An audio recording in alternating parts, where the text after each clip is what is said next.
Hello সবাইকে, আসসালামু আলাইকুম। আশা করি সবাই ভালো আছেন। ঘরে শিখর আজকের এই ভিডিওতে আমরা দেখব মার্জ সর্ট। মার্জ সর্ট হচ্ছে একটা সর্টিং অ্যালগরিদম, যেই অ্যালগরিদমের সাহায্যে আমরা কয়েকটা এলিমেন্টকে অ্যাসেন্ডিং অথবা ডিসেন্ডিং অর্ডারে সাজাই। Merge sort divide and conquer অ্যাপ্রোচে আমার সর্টিং করে থাকে। ডিভাইড অ্যান্ড কনক্যুর অ্যাপ্রোচে আমার সর্ট করে। এখন কোশ্চেন হচ্ছে যে ডিভাইড অ্যান্ড কনক্যুর এই জিনিসটা কি? খুবই সিম্পল করে বলতেছি, এখানে আর আমি লিখতেছি না কিছু। সাপোজ আমার একটা প্রবলেম দেওয়া আছে। একটা অনেক বড় প্রবলেম দেওয়া আছে। এখন এই প্রবলেমটাকে আমি সাব প্রবলেমে ভাগ করলাম। এখানে আরো হইতে পারে, সাব প্রবলেমে আমি ভাগ করলাম এই প্রবলেমটাকে। এই যে আমি ভাগ করলাম, এটাই হচ্ছে আমার ডিভাইড পোরশন। তারপরে আমি কি করলাম, এই সাব প্রবলেমটাকে আমি সলভ করলাম, অর্থাৎ solution of the sub problem. এই সাব প্রবলেমকে আমি সলভ করলাম। আর এখানেও আমি সেম কাজ করলাম, solution of the sub problem আমি সলভ করলাম। সলভ করার পর কি করলাম, এই দুইটাকে আমি জোড়া লাগাই দিলাম। জোড়া লাগানোর পর আমার কি হইল, solution to the original original problem. এই যে আমি জোড়া লাগাইলাম, এটাই হচ্ছে আমার মার্জ স্টেপ বা কনক্রর স্টেপ। এটাই হচ্ছে আমার ডিভাইড অ্যান্ড কনক্যুর। অর্থাৎ সহজ করে যদি বলি, একটা বড় প্রবলেম দেওয়া থাকলে সেটাকে আমরা কয়েকটা সাব প্রবলেমে ভাগ করব। ভাগ করার পর সেই সাব প্রবলেমগুলোকে আমরা আলাদা করে সলভ করব। সলভ করার পর সেই সাব প্রবলেমগুলোর সলিউশনকে জোড়া লাগায় দিব। জোড়া লাগানোর পর দেখব যে আমাদের অরিজিনাল যে প্রবলেমটা ছিল তার সলিউশন বের হয়ে গেছে। এটাই হচ্ছে ডিভাইড অ্যান্ড কনক্যুর। আশা করি ডিভাইড অ্যান্ড কনক্যুরকে এটা বুঝতে পারছি। এখন আমরা দেখব কিভাবে মার্জ সর্টের সাহায্যে একটা অ্যারেকে সর্ট করতে হয়। সাপোজ আমার একটা অ্যারে দেওয়া আছে এরকম, এবং কোশ্চেনে বলল যে অ্যাসেন্ডিং অথবা ডিসেন্ডিং অর্ডারে সর্ট করতে হবে মার্জ সর্টের সাহায্যে। তাহলে এটা কিভাবে করতে হয় আমরা দেখি। এখানে আর আমি স্টেপ লিখবো না, মুখে মুখে বলতেছি, খুবই সিম্পল আছে। এই জন্য ফার্স্টে আমরা যে কাজটা করবো, আমার যে অ্যারেটা দেওয়া আছে সেই অ্যারের ইন্ডেক্স নাম্বারগুলো বসায় দিব। তো আমি এখানে যদি বসায় দেই, এটা হচ্ছে 0, এটা হচ্ছে 1, এটা হচ্ছে 2, এটা হচ্ছে 3, এটা 4, এটা 5, আর এটা হচ্ছে 6। আমার 1 নাম্বার কাজ শেষ। 2 নাম্বারে যেটা করব সেটা হচ্ছে 0 নাম্বার ইন্ডেক্সকে আমি লো এবং লাস্ট যে ইন্ডেক্সটা থাকবে আমার অ্যারের সেটাকে আমি হাই ধরবো। 2 নাম্বার কাজটাও আমার শেষ। 3 নাম্বারে যেটা করব সেটা হচ্ছে আমাকে মিড বের করতে হবে। অর্থাৎ এটা যদি এ অ্যারে হয়, আমার এ অ্যারের মিড যে ইন্ডেক্সটা বা মিডল যে ইন্ডেক্সটা সেটা আমাকে বের করতে হবে। এটার জন্য আমরা কিভাবে করব? সেটা হচ্ছে যে আমার ফর্মুলা দিয়ে আমরা বের করতে পারি। Mid equals to low plus high divided by 2, এই ফর্মুলা দিয়ে। এখন এখানে লো হচ্ছে আমার 0, হাই কত 6, ইন্ডেক্স নাম্বারগুলো আর কি। হাই হচ্ছে 6 ডিভাইডেড বাই 2, এখানে যদি আমি ভাগ করি তাহলে হয় হচ্ছে আমার 3। তাহলে আমার মিডল যে ইন্ডেক্সটা সেটা হচ্ছে আমার 3, এটা হচ্ছে আমার মিড। এখন যদি আমার এখানে 6 এর জায়গায় যদি আরেকটা ইন্ডেক্স থাকতো, অর্থাৎ 7 যদি থাকতো, তাহলে কি হতো? তখন তো আমার এখানে 7 দিয়ে 7 থাকতো না। তাহলে এখানে যদি 0 প্লাস 7 ডিভাইডেড বাই 2 দিতাম তাহলে তো আমার এখানে 3.5 আসতো, তাই না? তো তখন আমি মিডটা কিভাবে নিতাম? এখানে জাস্ট আমরা যেই ভ্যালুটা আসবে তার ফ্লোর ভ্যালুটা নিব। ফ্লোর নিলেই আমরা এখানে পাবো হচ্ছে 3। তাহলে তখন আমার এই 3 নাম্বার যে ইন্ডেক্সটা আছে সেটাই আমার মিড হয়ে যাইত। ঠিক আছে? আশা করি আমরা প্রথম ৩ টা স্টেপে কি করতে হবে সেটুকু বুঝতে পারছি। ৪ নাম্বার স্টেপ এবং ৫ নাম্বার স্টেপ হচ্ছে ডিভাইড করা এবং কনক্যুর করা। অর্থাৎ ৪ নাম্বার স্টেপে আমাকে ডিভাইড করতে হবে, আর ৫ নাম্বার স্টেপে আমাকে কনক্যুর বা মার্জ করতে হবে। এই যে আমরা একটু আগে তো দেখলাম এখানে যে কিভাবে ফার্স্টে আমরা ডিভাইড করছি, তারপরে আমরা এটার সলিউশন বের করে এটাকে আমরা মার্জ করে দিছি। এখন ৪ নাম্বার স্টেপে এবং ৫ নাম্বার স্টেপে আমাকে সেম কাজটাই করতে হবে। তাহলে আমরা করি। তার আগে আমি একটু জাস্ট মার্জ সর্টের যে কোডটা আছে সেটা একটু লিখে দেই আমি। এই পাশে না লিখি, আমরা এই পাশে লিখি।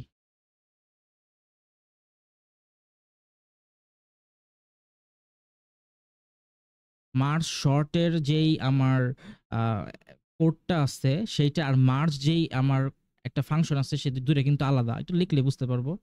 সাপোজ এটা হচ্ছে ফাংশন। এখানে আমরা ভয়েডও লিখতে পারতাম। এমএস লিখি মার্জ শর্ট। তো সিম্পলিসিটির জন্য আমরা জাস্ট ২ টা প্যারামিটার নেই। এখানে আরেকটা প্যারামিটার নেয় অর্থাৎ অ্যারেটাকে পাস করে। আচ্ছা এটা হচ্ছে ফাংশন। তো ফাংশনে আমার যেটাকে থাকবে সেটা হচ্ছে যে ইফ লো যতক্ষণ পর্যন্ত আমার হাই এর ছোট হবে ততক্ষণ পর্যন্ত আমার এই যে কাজটা আছে সেই কাজটা চলবে। সেটা হচ্ছে ১ম এ আমাকে যেটা করতে হবে সেটা হচ্ছে আমার মিড বের করতে হবে। Mid low plus high divided by 2, তারপর এমএস মানে হচ্ছে মার্জ শর্ট। আচ্ছা তারপরে হচ্ছে আমার এখানে আবার এখানে রিকারশন দিয়ে কল করতে হবে। এখানে আমার আবার এই ফাংশনটা কল করলাম। এখানে হবে হচ্ছে এল কমা মিড। আর আরেকবার কল হবে সেটা হচ্ছে এল সরি এল হবে না এখানে। এখানে হবে হচ্ছে মিড প্লাস 1 আর এটা হচ্ছে হাই। তারপরে হচ্ছে আমার মার্জ স্টেপ। মার্জ লো, মিড আর হচ্ছে হাই মার্জ করে দিবে। আচ্ছা, এটাই হচ্ছে আমার মার্জ শর্টের কোড। এই মার্জ একটা আলাদাই ফাংশন। তো সেখানে আর আমরা যাচ্ছি না। তো ফার্স্টে আমরা চেক করব হচ্ছে কি এই যে এখানে কিন্তু ম্যানুয়াল ট্রেস করলেই হয়ে যায়। ফার্স্টে আমরা চেক করব হচ্ছে আমার লো হাইয়ের থেকে ছোট কিনা। তো দেখতেই পারতেছি এখানে লো হাইয়ের থেকে ছোট, ট্রু।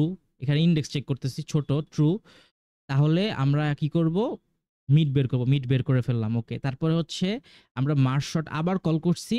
এ কতটুকু কল করছি? সেটা হচ্ছে এল সরি লো থেকে আমার মিড পর্যন্ত। তার মানে হচ্ছে এই লো থেকে এই মিড পর্যন্ত। তাহলে এইটুকু পার্ট আমার ভাগ হয়ে গেছে। তাহলে এইটুকু পার্ট যদি ভাগ হয়ে যায় তাহলে আমার ২ টা ভাগে ভাগ হয়ে গেছে।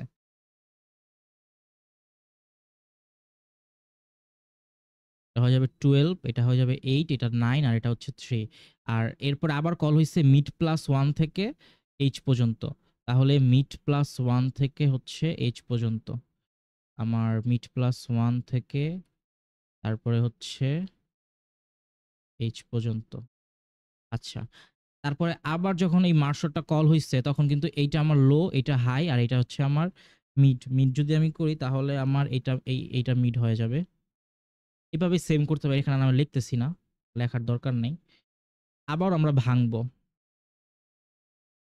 কারণ যেহেতু আমরা দেখতে পারতেছি আমার লো এবং হাই কিন্তু হাই কিন্তু সরি লো কিন্তু হাইয়ের থেকে ছোট। তার জন্য আমরা এই জিনিসটাকে আবারও ভাঙতে পারবো। তো এটাকে আমরা আবারও ভাঙি।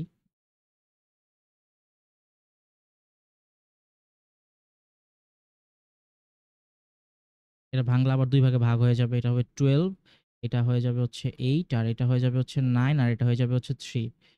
এটাও সেম 11, 5 আর এটা একটাই থাকবে সেটা হচ্ছে 4। আমরা ম্যানুয়াল টেস্ট করলেই দেখতে পারবো। সমস্যা নাই। ম্যানুয়াল টেস্টটা আছে এটা একবার করলেই দেখতে পারবো। এখানে যদি আমি লো ধরি, এটা যদি হাই ধরি এটা আমার মিড হয়ে যায়। এখন এটা যেহেতু আমার মিড হয়ে গেছে তার মানে কি আমার এইটুকু পার্ট ভাগ হয়ে যাবে। তার মানে এইটুকু পার্ট অর্থাৎ 11 আর ৫ আমার এক সাইডে থাকবে আর ৪ টা আরেক সাইডে থাকবে। আচ্ছা। আবারও যখন আমরা করব দেখব যে লো কিন্তু ছোট হাইট থেকে। তার মানে আমরা কিন্তু চাইলে এটাকে আরো ছোট করতে পারবো। তাহলে এটাকে আমরা আরো ছোট করি। তখন আমার এটা হয়ে যাবে হচ্ছে 12, এটা হয়ে যাবে হচ্ছে 8। এটাকে আমরা আবার ভাঙতে পারবো সেম প্রসেসেই 9, 3 এটাও সেম 11, এটা হচ্ছে 8। কিন্তু এইটাকে আর ভাঙতে পারবো না। কারণ এটাই আমার লো আর এটাই হচ্ছে আমার হাই। যেহেতু দেখতে পারতেছি আমার এই কন্ডিশনটা ফুলফিল করতেছে না, তার মানে আমার এইটুকু পার্ট বাদ হয়ে গেছে। এইটুকু পার্ট আর কিছু করতে হবে না। আচ্ছা, এখানেও সেম প্রসেস বা সেম জিনিস। এখন আমাকে কি করতে হবে? এটাকে মার্জ করতে হবে। তাহলে আমি মার্জ করে ফেলি।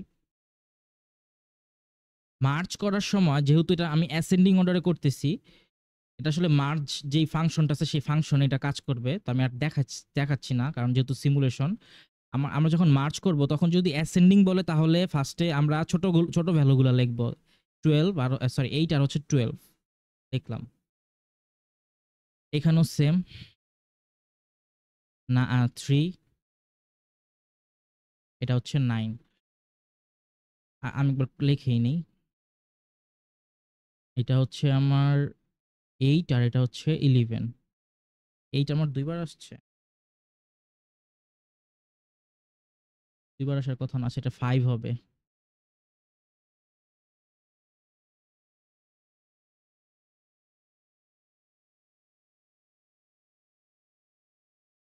আচ্ছা, তাহলে 5 আর হচ্ছে 11। আর এইটা তো আমার কিছু করতেই হইতেছে না। যেহেতু এটা একটাই আছে। লাস্টে করব আমরা। আচ্ছা, তাহলে এটা এখানে আমরা মার্জ করলাম। আবার আমরা মার্জ করব। এখানে মার্জিং স্টেপটা কিভাবে কাজ করতেছে সেটা একটু বললে ভালো হইতো। আমরা দেখাচ্ছি, সমস্যা নাই। আগে একটু টোটালটাকে একটু মার্জ করি।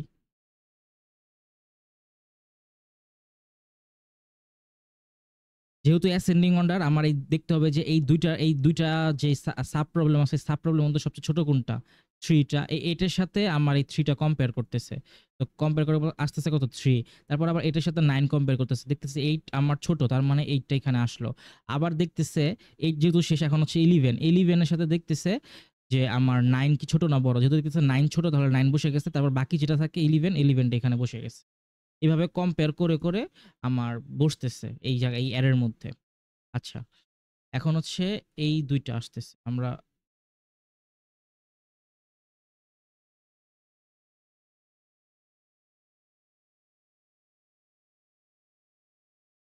নিয়ে আসি 5, এখানে ছিল কিন্তু 4 ছিল না। আমি 4, এটা হবে 5, এটা হচ্ছে 11। সেম প্রসেসেই কম্পেয়ার করতেছে। আমরা দেখি, আমরা এই যে এখন দেখি, সমস্যা নাই। লাস্ট স্টেপে আমরা দেখি কিভাবে কম্পেয়ার করে। বসায় দেই।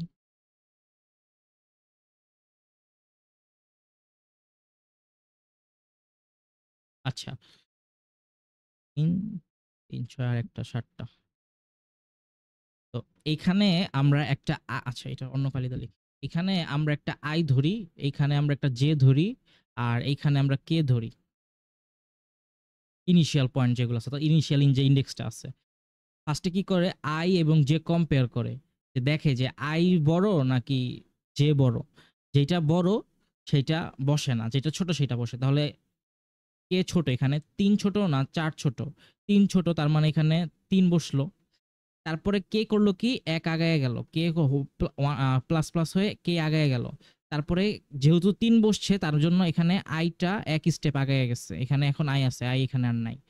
এখন চেক করে যে এই আই এর সাথে এই যে ছোট না বড়? এখানে 8 আছে আর এখানে আছে 4। তাহলে কে এখানে ছোট? 4 ছোট, তার জন্য এখানে আমার 4 বসছে। আবার এখন যেহেতু 4 বসছে, তার জন্য আমার এখানে যেটা কি করে? ১ স্টেপ আগায়া যায়। আগায়া গেল এবং কে টাও ১ স্টেপ আগায়া যাবে। যেহেতু কে এর যে ভ্যালুটা দরকার ছিল সেটা বসায় দিচ্ছে তার আগের জায়গায়। আচ্ছা, এখন আবার সেম প্রসেস চেক করবে। ৮ বড় না ৫ বড়? ৮ বড়, তার জন্য এখানে আমার 5 বসছে। আচ্ছা, যদি ডিসেন্ডিং বলতো তাহলে বড় ভ্যালুগুলা বসতো। আচ্ছা, ৫ ছোটদের জন্য ৫ বসছে। এখন কি হইলো? যেটা এখানে আগায়া গেল। যে হইলো কি এখন 11 এ আছে। আর কে টাও হইলো কি ১ স্টেপ আগায়া গেছে। এটা হচ্ছে আমার কোডটা কিভাবে কাজ করতেছে সেটা বলতেছি আমি।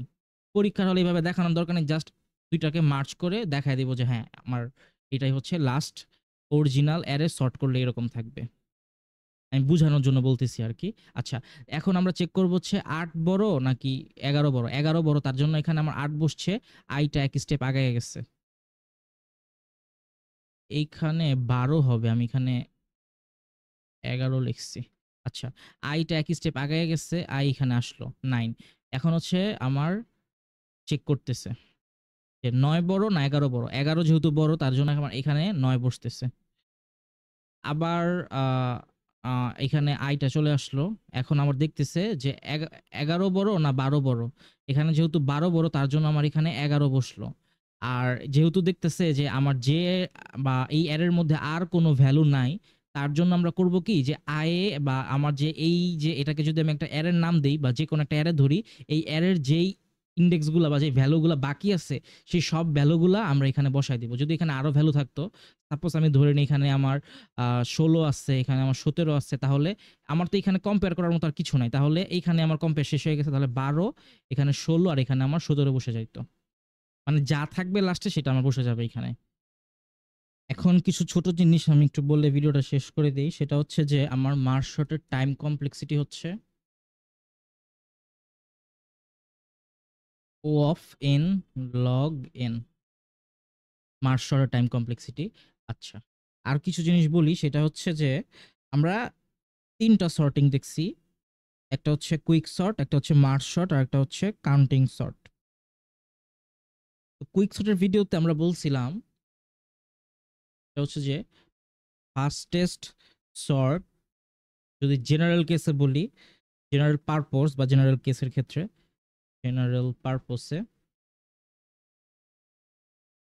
প্লাস হচ্ছে আমার ডেটাগুলো যদি র‍্যান্ডম ভাবে দেওয়া থাকে, ডেটা ইনপুট যদি র‍্যান্ডম ভাবে থাকে, ডেটা ইনপুট যদি আমার র‍্যান্ডম থাকে, তখন আমার ফাস্টেস্ট সর্টটা হচ্ছে কুইক সর্ট।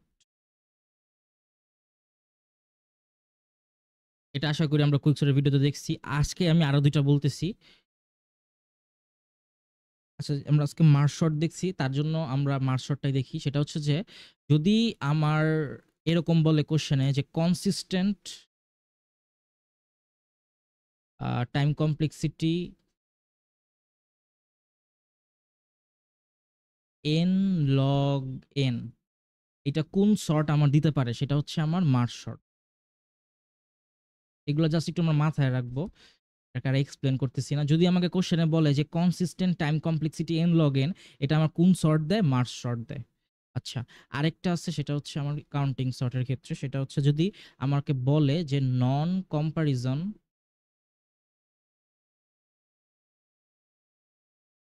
বেস্ট সর্ট কোনটা? সেটা হচ্ছে আমার কাউন্টিং সর্ট।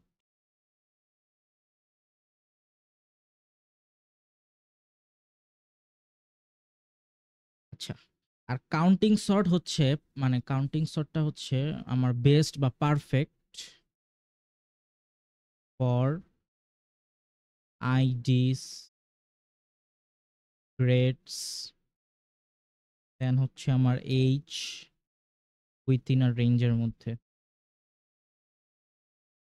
অর্থাৎ যদি আমাকে বলে যে আইডি গুলাকে সর্ট করো, অথবা আমার এইজ গুলাকে সর্ট করো, অথবা গ্রেডস যেগুলো থাকে এ এ তারপর বি প্লাস বি মাইনাস, এগুলাকে আমার সর্ট করো, তখন কিন্তু আমার কাউন্টিং সর্টটা বেস্ট। একটা রেঞ্জের মধ্যে থাকতে হবে, অবশ্যই একটা রেঞ্জ থাকতে হবে। যদি সেই রেঞ্জের মধ্যে থাকে, তখন কিন্তু কাউন্টিং সর্টটা হচ্ছে বেস্ট।